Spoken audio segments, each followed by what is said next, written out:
Morning everybody, it's Tracy from Tracy's Creative Place here. I thought I'd show you how to make this card. I've had a few requests from my friends and how I did it, so here we go. It's this one here. The stamp is from Phil Martin's new collage range and it's a henna stamp. It's his new henna stamp. Very detailed, really good, nice stamp to work with, really was. So let's get going. So the colours I have chosen today are Seedless Preserves, Fired Brick, Wild Honey and Mustard Seed. And the cards we will need to be working on, the card sizes are, for this top white one, it's 10 centimetres by 20 centimetres. For the black mat that it's going to sit on, it's 11 centimetres by 21 centimetres. And then for the final mat, it's 12 centimetres by 22 centimetres. And this is going to be coloured with the same colour inks, and I'll show you the process of doing that as we go through it. But for now, we're going to just work on the first one, which is 10 centimetres by 20 centimetres. And what I've done is, if you can see, just here and here, I've kind of put it on my glass mat and I've measured 5 centimetres, another 5, so each section now, because there's 4 different colour inks, so there's 4 sections. I don't want to go too far over with one colour. I want them to have around about the same width colour band all the way through. So I'm going to use my mat to blend on it rather than a sheet. I prefer to do it that way. So here we go. I put a bit down, mustard seed. This is a homemade one. This blending tool. I didn't have a spare round yellow one, so I kind of cut one down. Looks like it looks a little messy. So if you start off of your piece, hold it down. I usually use my elbow or my hands, but they're a bit mucky, so we'll use my palm. And we're going to start off of the page. Now bear in mind where you have put the little mark is to where you need to go down to. I do circular motions, pick up a little bit more ink. You may need to pop some more down and blend it just a little over the first mark, just a little bit over. As you can see, you can put more down if you wish to get a really darker edge to it. I'll get some more colour down. It's not difficult, it's just round and round and round and round. The camera is actually showing that it's quite lighter than what it is in real life, but that doesn't matter. Okay, so first colour down. Then we're going to go in with the Wild Honey. So again, pop some on the mat, pick up your blending tool and pick it up. Now this is a square one, it doesn't really matter, it's just what you prefer really.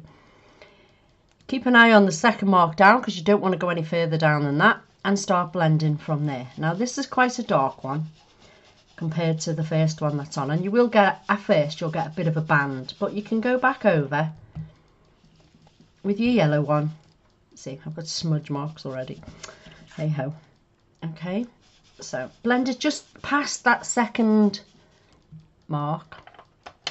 And now to get rid of that line that's in the middle, because if you don't want it, if you like it like that, then leave it obviously, but I'm taking some more ink and I'm just gently going to blend the two. It's like when you're working with pro markers, you've got to kind of go back and forth to get the ink to blend nicely into, so it's not so harsh in bands. Just rub gently so that you're blending it through until you get something that you're actually quite pleased with. Back and forth with the yellow one, and then again with the honey one. So okay, so I'm leaving it at that. Then we go in with the fired brick. Some of my ink pads are kind of drying up now. I've had them for that long. I need to reinvest, but I'm going to reinvest in oxides as we go this time. There we go. So again, blend it through down to the next mark, How deep you go is totally up to you. Okay, I'm going to go back in with that one to keep that one blended nicely there. I want this fired brick to be quite dark, so I'm going to put some more down. This card I'm using is not the greatest card either, to be honest. I've kind of run out of Sheena stamping card, and it's got a bit of a texture on it. I'm waiting for it to turn up, but you know what Royal Mail's like, when you want it, it doesn't come. So there you go. So I've got 3 now, and now I'm going to go in lastly with the last one, which is the seedless preserves. And I'm going to start off of it this time and go back into that one.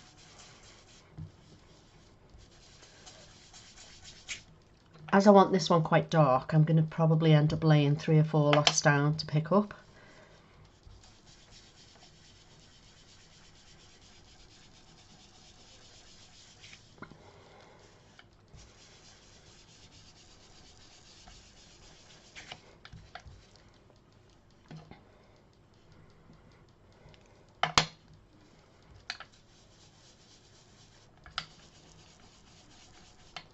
So, looking at that, I can see 4 distinct bands. I'm going to put Versamark over the top and some heat emboss it at the end, and it brings out the colour. It makes the colour really, really dark. It's a nice thing to do.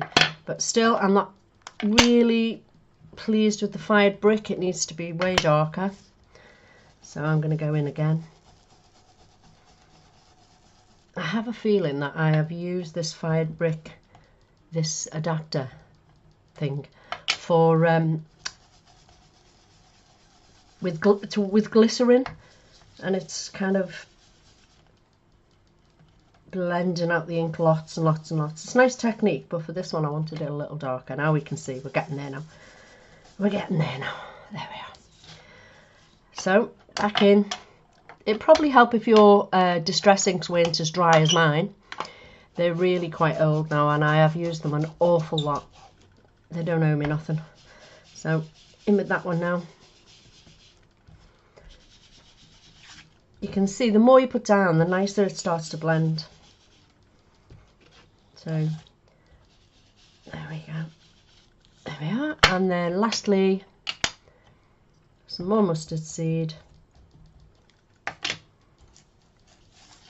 Just to blend that one out. That's better.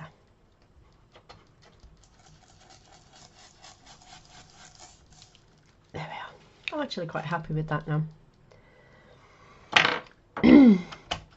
So let's move these inks out of the way for a wee minute.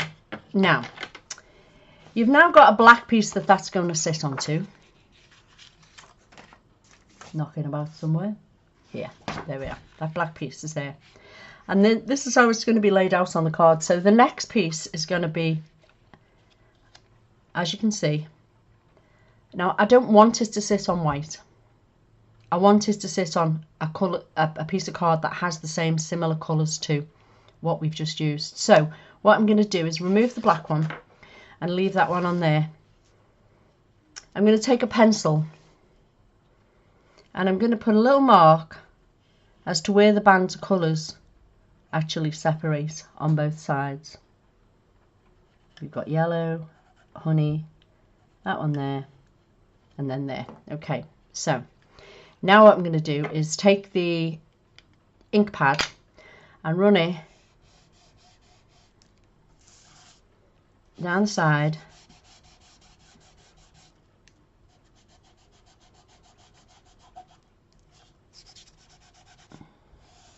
that'll give me an edge. Then take the next one, run it down the side. Don't worry about the messy fingerprint, you won't see this because there's black sitting on top of it. Okay, take your blending tool, bright colour would help, and blend it in. There we are. And then we want to go with the fired brick down to where the next mark is.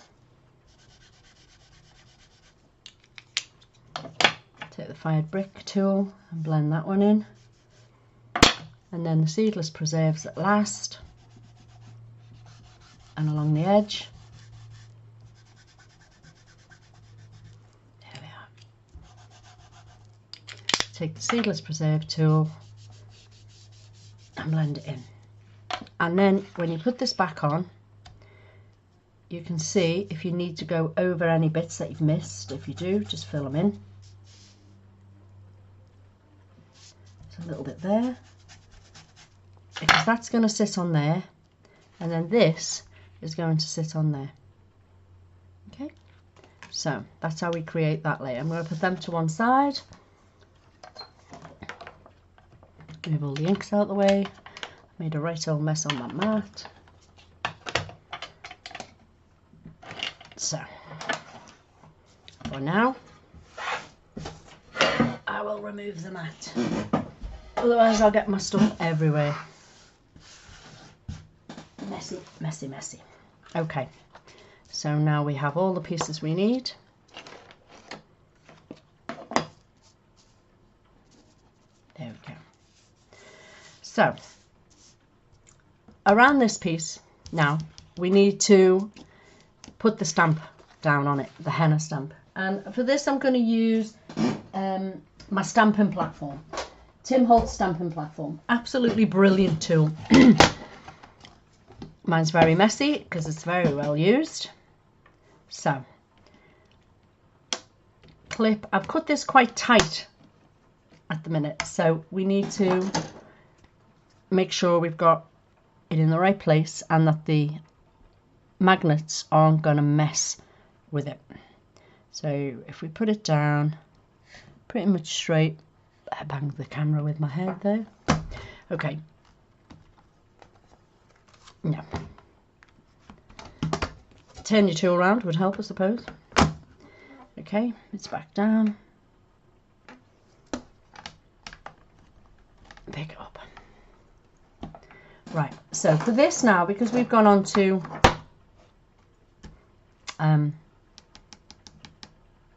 we've gone on with distressing, so I want it to be black, dark, permanent. So I'm going to go on, it might be a little bit wet.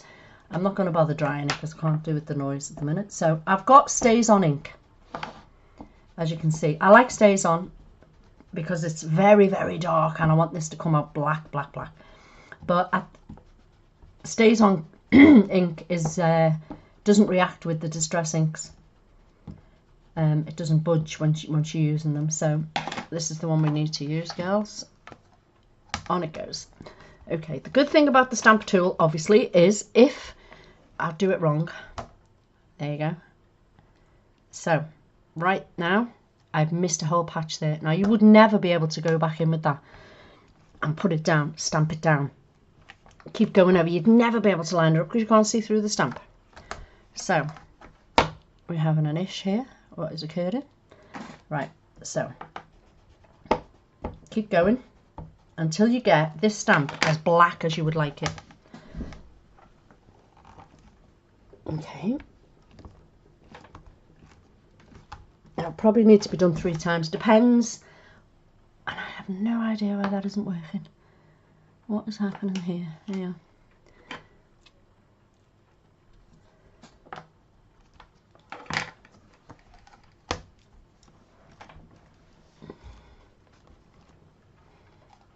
Yeah, that's it. Still one more. I would like it a little darker than that. I want it to be really, really... You can see the areas that you've missed. And you can go in again. Each time, making it darker and darker and darker. Good if you've got dexterity problems too, this stamp platform. There we go. Right, so... There we are. Put that to one side.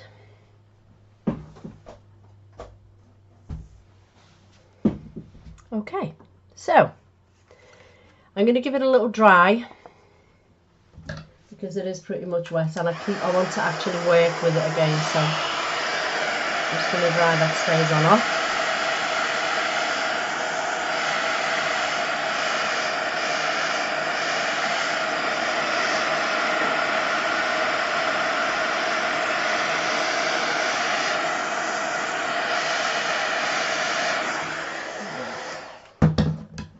Okay.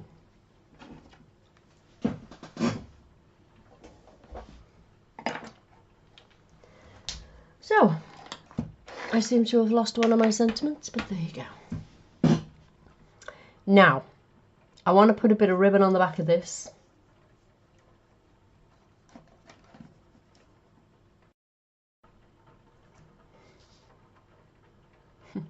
Okay, so that's finished. It's all dry now. I've found my sentiment because I lost it.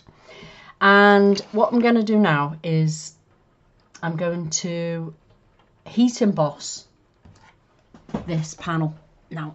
So for that we need Versamark, good old Versamark. So I'm going to go all over the top of it with the Versamark. Try and get a good lay down so you get an even coverage, but there is ways around it if you don't do it right the first time. Okay, and your Versamark depends also how good it comes out and how dry your pad is. But there is on Pinterest, I believe, a recipe for how to make your own with some Vaseline, so maybe we'll give that a go. There we are. So it's now sort of evenly covered. I've got a detailed clear Cosmic Shimmer embossing powder. Ideally, I would say use ultra thick embossing powder. I don't have any. I used it all on the last one, so it's again on its way. Good old Royal Mail. So give it a decent cover if you can, if you have enough. There we are. And if you want this to be really, really thickly embossed, then you can do it 2, 3, 4 times. It's up to you. I'm only going to do it the once. There we are.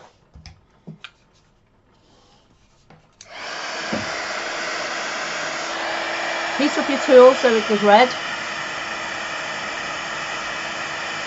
and then go for it. And you can watch it go. Heat embossing brings out the colours as well, really brings out the colours, makes them deeper, more vibrant.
I can see that I have missed just a little spot in the corner, just there. So I'm going to pop some on now and do that corner bit because it's standing out obviously.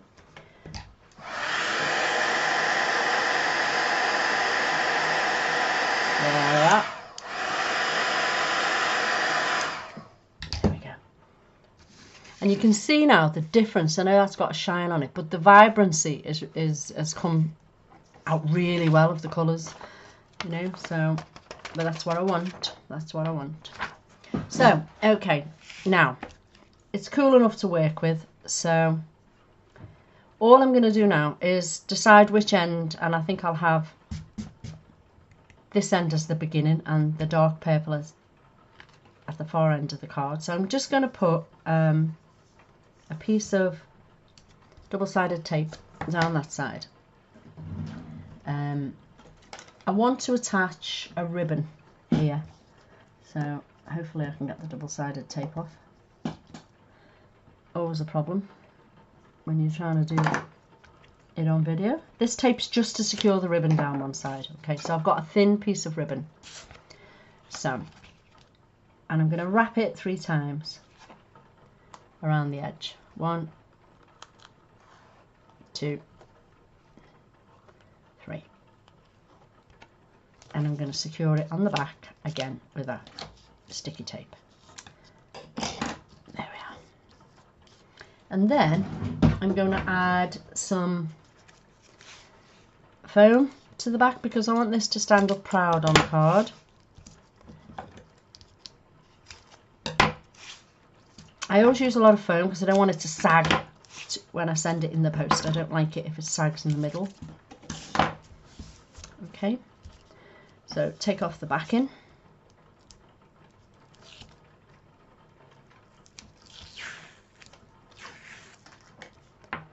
And then we're going to add it to the piece of black cardstock that we have pre-cut.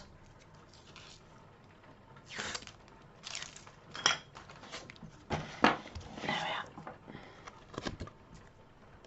So line it up so it's got a nice border all the way around it and press it down.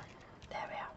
You can also feel now if it's lumpy or you've missed a bit, you can easily go back in with when you've been embossing it, but that's pretty much how I want it.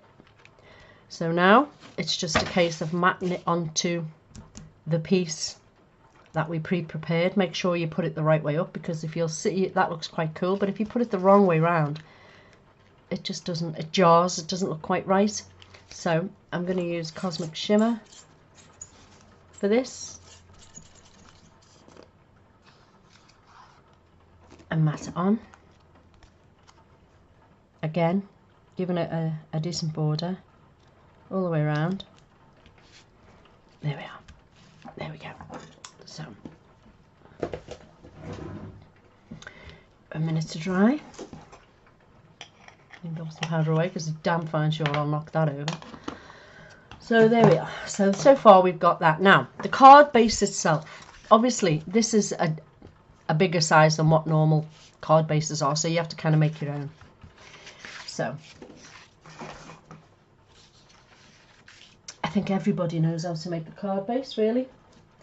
But all I've done is measured that one, made it a little bit bigger for one piece. And then the second piece, I've given it a little bit more on, so I can fold it back and actually make the card base. So,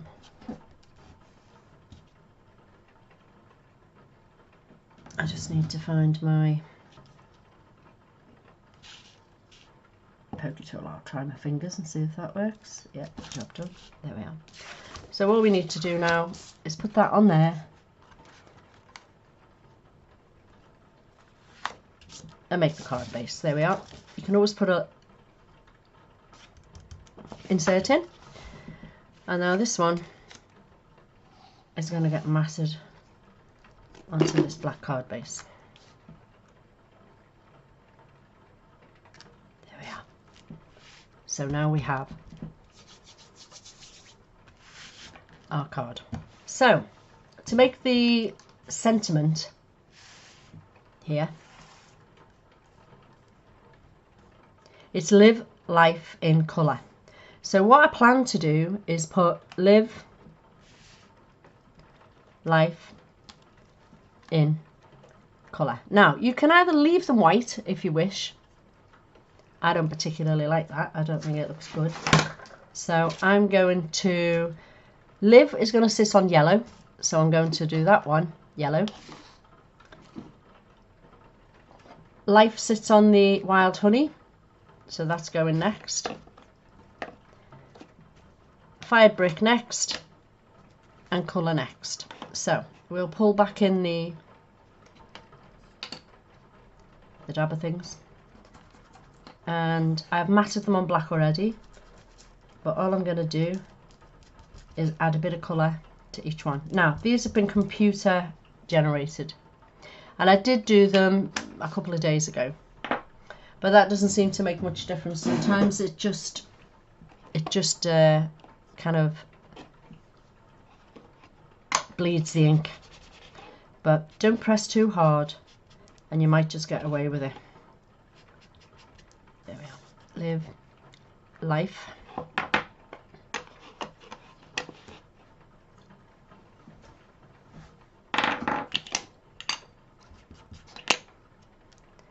In.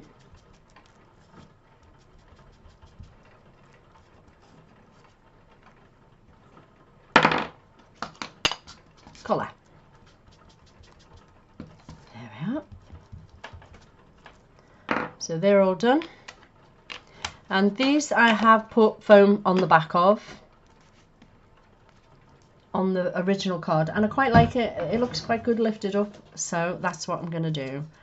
I'm going to put a foam pad on the back of each one. Same here.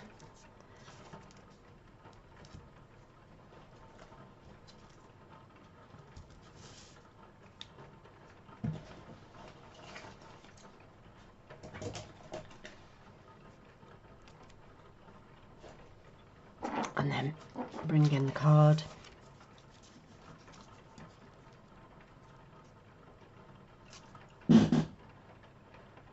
Live.